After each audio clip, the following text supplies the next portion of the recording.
Caption Close Jerusalem, AP, pedestrians walk on a thick layer of soot from tires set ablaze in frequent clashes with Israeli troops. Cars navigate around potholes in streets littered with garbage. Motorists honk in a traffic jam near an Israeli checkpoint that is framed by the towering cement slabs of Israel's separation barrier.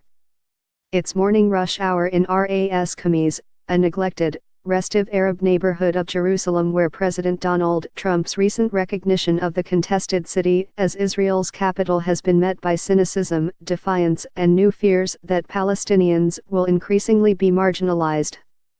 Trump's pivot on Jerusalem is regrettable, saddening and unfair, said Yasser Khatib, 42, who runs a supermarket across the street from the barrier that separates several Arab neighborhoods of Jerusalem from the rest of the city. Khatib said he has strong religious ties to the city and that his family's roots go back generations. "We have no life without Jerusalem," he said as he sold snacks to school children. Trump can say whatever he wants. Palestinians make up 37% of Jerusalem's population of 866,000, up from 26% in 1967 when Israel captured East Jerusalem, expanded the city's boundaries into the West Bank and annexed the enlarged municipal area to its capital. The international community says East Jerusalem is occupied territory and that the city's fate must be determined in negotiations with the Palestinians who seek a capital in the eastern sector. Trump couched his Jerusalem comments viewed in the Arab world as a show of pro-Israel bias by saying he is not taking a position on the boundaries of Israeli sovereignty in the city. Yet he made no specific mention of the city's large Palestinian population, which could reach 44% by 2040, according to the Jerusalem Institute for Policy Research think tank. Despite Israel's portrayal of Jerusalem as united, there are stark differences between Arab and Jewish areas after what critics say is half a century of neglect and discrimination.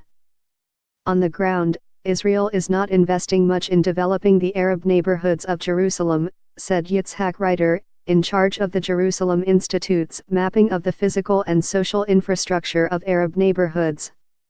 In many spheres, the city is still divided, with two different transport systems, two different policies on building and construction.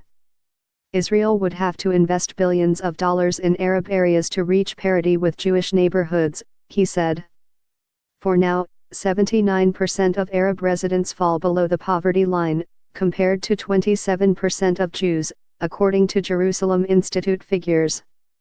Welfare services maintain 4 offices in the Arab East, compared to 19 offices in Jewish areas, said the Association for Civil Rights in Israel. Arab schools have a shortage of hundreds of classrooms, Akri said. The West has 34 post offices, compared to 9 in the East. Mayor Nir Barkat's office said he developed a plan unprecedented in scope and budget allocation to reduce gaps in East Jerusalem and made progress in alleviating 50 years of neglect inherited from predecessors.